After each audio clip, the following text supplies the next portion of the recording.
Well, I don't know which one's the way forward. Maybe this one was the squeak way. Speaking of way forward. Oh dear. Did you know? Shantae, right? Yep. They released the new Shantae game for Game Boy Advance, and I pre-ordered it, so I have it. For Game Boy Advance? Yeah, like back in the day, there was the original Shantae from 1998 for Game Boy Color, which came out in like 2001 or something. So late that it has a Game Boy Color, or sorry, Game Boy Advance mode in it where like the colors look better and stuff. And they were originally going to make a sequel for the GBA, but for whatever reason got canned, which is why. And then like in 2011 or something, that's when they made Risky's Revenge for the DSi, which later got ported to a bunch of things. So, what do you want me to do about it, huh? Well, the gist is that GBA game was canceled for like 20 years, and then after they made There's no secret in here. Not one that matters. Alright then I guess you're good. See? So they ended up I gotta get revenge. Finishing the GBA game this year and released it. Or technically, I don't know when it came out, because apparently it's been out for a while, but, you know, Limited Run Games, the worst company of all time, besides EA or, I guess, Microsoft. Or Take-Two, or Ubisoft. Yeah, like, there are all these terrible game companies, but Limited Run Games specifically has gotten in hot water, because there's this game called D. Game Mill. There's this game called D, which came out, I think, on the Saturn, maybe the PlayStation. They released a 3DO version. And they're like, yeah, we're going to finally release this game on a console that was going to come out on, but never came out on. And then the thing with limited run games is you put your pre-order in. It's like $60 or whatever, including shipping, for like a game that you can download online and play in an emulator for free. But it's like, cool. I'm gonna get...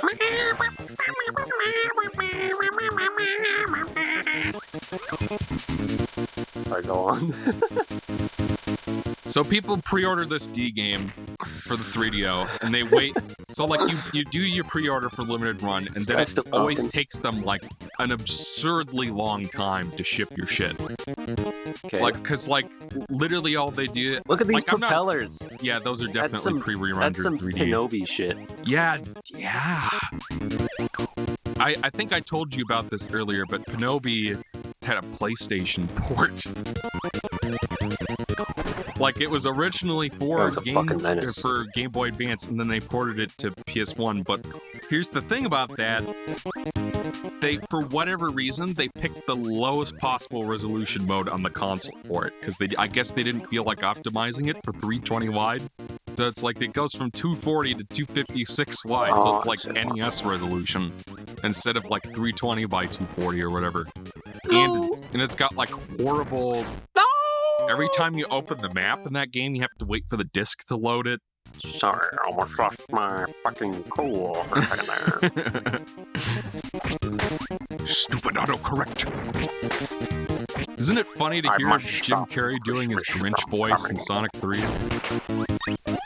Oh yeah, is that what that is? The Grandpappy? Yeah, well... Was there a secret there? Was there a secret there? No, I think that's in a later level that has the airships. I think they were... Okay, alright. I've just realized after I took the star that there might have been a little thing under there. So, in my case, I ordered that Shantae... I've ordered like 3 Shantae games from them, right? I ordered the... They did a reproduction of the first one, which is like... If you try to get an original copy of Shantae for the Game Boy Color, it's like $1,000. So I'm like, okay, $60 from these weirdos for I knew it. $60 for a reproduction cart that's officially licensed by the original developers. It's probably as close to a proper re-release of this as I'm gonna get, you know, as far as our authenticity goes. So I went for it, and then it's like you wait 14 fucking months and they finally ship your crap to you. You know what I mean? Where like, I didn't need that. All they're doing is submitting an order to a factory and like picking up the deliverables, and for some reason that needs to take like a year. I think that is the one down there, yeah. No, it's just... So I was wrong, and you were right.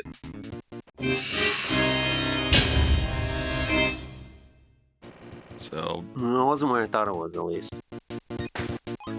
But yeah, so people wait like 14 months for their copy of D, and then it comes in the mail, and guess what they get? I'm gonna take the sleep power on this one, I think. Both of these abilities are worthless. By the way, look at that tiny US flag and that tiny Japanese flag. That's a symbol of non-aggression post-World War II. Mm. It's actually deep. So, Eric, what do you think people got in their D shipments when they finally got it from Limited Run Games? A copy of Ninja Bread Man for the Wii.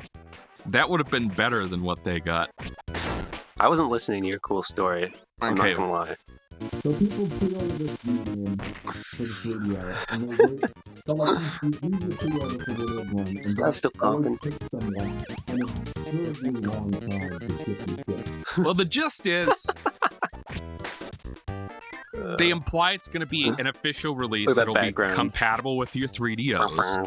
And then what they ended up shipping was a burned CDR. Okay. I mean, do you get why that's bad? No. I still wasn't listening. They imply it's going to be an official release. Look at that background. Compatible with your 3DOs. And then what they ended up shipping was a burned CDR. Okay. Okay, well, here's the thing about it is, normally when you buy like a disc, it's pressed. That's like the manufacturing process for that, where like you have like a master mold or whatever, and then you press copies of it. It's a similar process for manufacturing vinyl. By the master, molded by it. The problem is that the way that burned CDRs work is they have like a spiral pre-groove built in, and there's like a photochemical dye that when like you shine light at it at a specific intensity, it burns pits and lands into the thing. And that's how burned CDRs work, which is why they're single use, because once you burn it, you can't unburn it. But the problem is that if you try to stick one of those in a 3DO, like if you get a stack of CDRs from Best Buy today, they still even sell them, I don't know, or Amazon, say, you're going to get like an 800 megabyte disk. Alright. But the problem is that the laser tolerances on the drives used in a 3DO and a lot of those older consoles aren't as sophisticated as what would come later. Because back in the day, the earliest CDRs were like 725 megabytes instead of 800. So the pre-groove wasn't as packed, and there's more space between the pits and lands and whatever. So if you burn a disc with what you can get off the shelf today, and just stick it in your 3DO, their odds are it's not going to work if it works at all.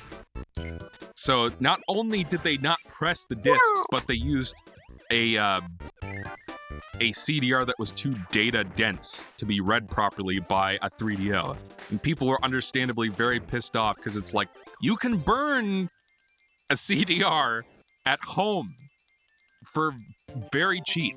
It's not hard to get a stack of CDs, and it's not hard to get like a DVD drive that can burn CDRs. And it's not hard to find. It might be kind of difficult to find an ISO for it. It's not hard to get a stack of CDs, and it's not hard to get like a DVD drive that can burn CDRs. And it's not hard to find. It might be kind of difficult to find an ISO for it. Oh god, he's torturing me. I mean, come on, it's a more interesting story than you're giving it credit for, man. I don't care about CDRs. I don't. I'm sorry. I'm sorry, Michael. I don't.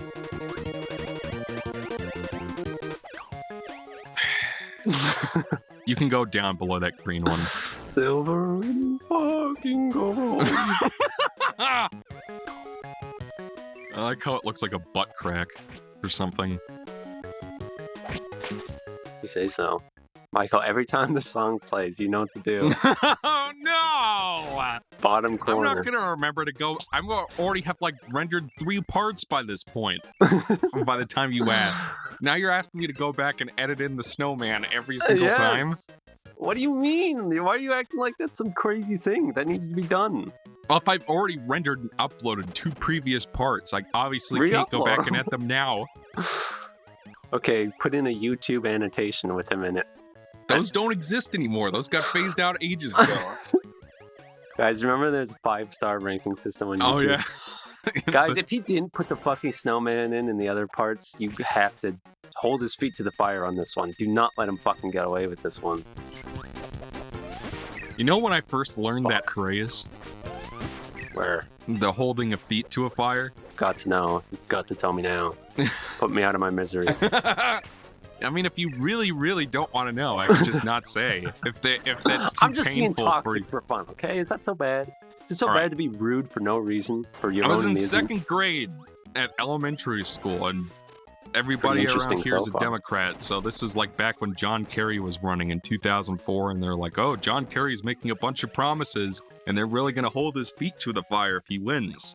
And you were big into politics then, because you were almost 9 years old. Yeah, I was... This was like 2nd or 3rd grade. I think How do you remember that? You remember because I have the chatter about John Kerry from 2000 fucking former Secretary 10. of State John Kerry. Yeah.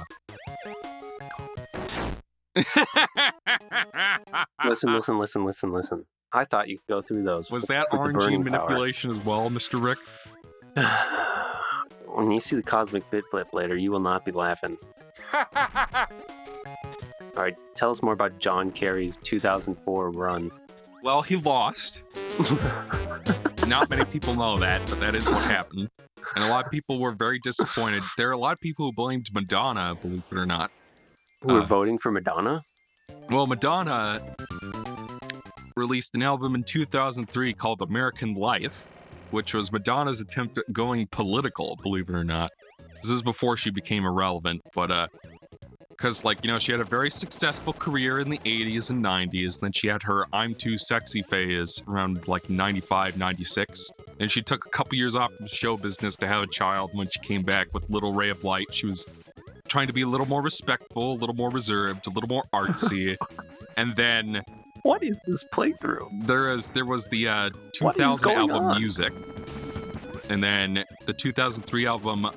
American Life was her attempt at going political, where she's like, yeah, I don't like George Bush, I don't like the Iraq War, so I'm gonna make a single about the Iraq War, and there's gonna be a fucking music video with people's arms and limbs being blown off in Afghanistan and Iraq and stuff.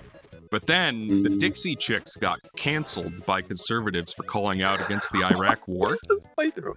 Alright, it's gotta be this room. Yeah, I think it's right there. Yeah, there you go. So the Dixie Chicks were like, yeah, we don't support the Iraq War. Michael, and then people were like stomping their CDs in the streets. This is the real thing that happened. Can you put the video of Madonna in the bathtub with the rose petals where she's talking about COVID and she's like, it's the great equalizer? Yeah, Madonna's a very interesting woman, I must say. Put that in. Yeah, sure. That's the thing about COVID-19. It doesn't care about how rich you are, how famous you are, how funny you are, how smart you are, where you live, how old you are, what amazing stories you can tell. It's the great equalizer. You're saying sure, but you know how epic it is. I have actually not seen this video that you're speaking of. Because it's kind of like... Anyway, go on. After her peak prominence, but yeah.